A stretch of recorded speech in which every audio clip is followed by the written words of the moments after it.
Здравейте! Имам удоволствието да ви представя 7 ОП, ОПТ, ОПТП, ОПОС. Но преди да сте се стреснали от тези абревиатури, бързам да кажа, ще си говорим за така желаните европейски пари. Аз съм Илия Деведжиев и ще ви срещна с 7-те оперативни програми на Националната стратегическа референтна рамка. От 2007 до 2013 всички средства от Европейския съюз, предоставени на България, минават през нея. А абревиатурите? Те са на 7-те оперативни програми. 7 ОП. Транспорт е първата оперативна програма, която ви представям. Тя е най-голямата и е отворена за много тесен кръг бенефициенти. Но всеки един от нас, карайки по шосета и магистрали, возейки се на влак или метро, става бенефициент на този много тесен кръг бенефициенти.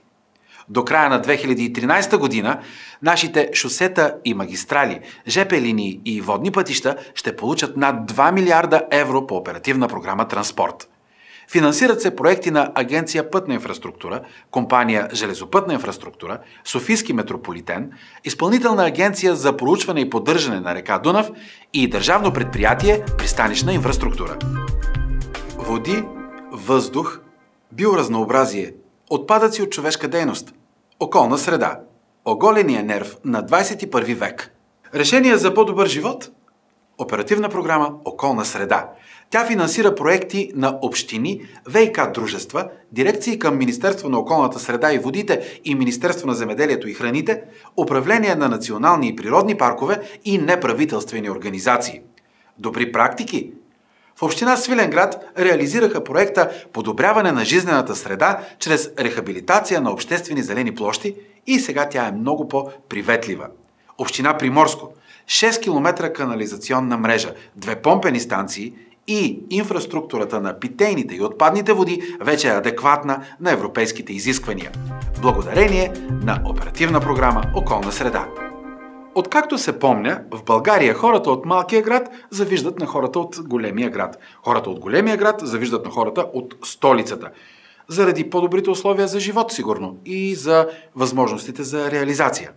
Можем ли да си представим, че детска градина в село Стамболово е толкова добра, колкото детска градина в Русе, например?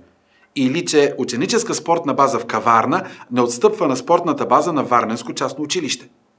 Хвърляйки поглед върху постигнатото с евросредствата, категорично отговаряме да. Оперативна програма Регионално развитие. Неправителствени организации, сдружения, агенции, общините и министерствата могат да кандидатстват пред тази програма с проекти за развитие на градската среда и регионите в условия на равнопоставеност и социално включване. Сътрудничество между общини и региони, пътната мрежа в отдалечени райони, подобряване на условията за туризъм също са приоритети на оперативна програма Регионално развитие. Най-голямото богатство на една държава са нейните хора. Оперативна програма Развитие на човешките ресурси работи за достъпно образование и повече работни места, насърчава ученето през целия активен живот и помага за по-добра реализация на всеки един от нас. Ето 2 добри проекта, финансирани от програмата.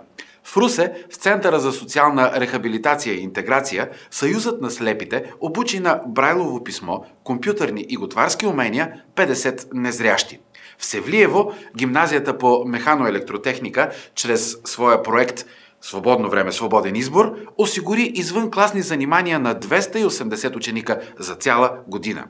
И така, ако ти имаш идея как хората да се разбират по-добре, да се обучават по-добре и да се реализират по-добре, превърни я в проект и кандидатствай пред оперативна програма Развитие на човешките ресурси. BTB България, шивашка фирма в Русе, закупува оборудване и софтуер за автоматично планиране и кроене с минимални загуби на материали. Ринко Интериор купува съвременно оборудване за производство на мебели от естествени материали. Криза е. Инвестиции. Това прави впечатление. Има ли бол пари, би казал бай Ганьо. Има ли бол акъл, казваме ние, защото откриваме и двете фирми сред отличниците на оперативна програма Развитие конкурентоспособността на българската икономика. На европейския пазар българските фирми срещат конкуренти свикнали от десетилетия на много високи изисквания. Оперативна програма Конкурентоспособност ви помага да вкарате производството си и продукцията си в 21 век.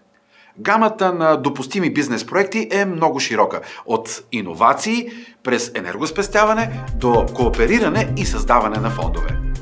Подредена администрация, без опашки, без нерви пред гишетата. Мечта.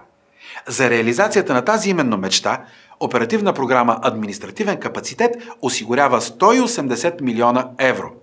Освен проекти, подобряващи обслужването на гражданите и бизнеса, програмата подкрепя и идеи, осигуряващи по-висока степен на прозрачност и отчетност в съдебната система.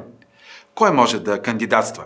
Централната, областната и общинската администрация, съдебната система и неправителствени организации.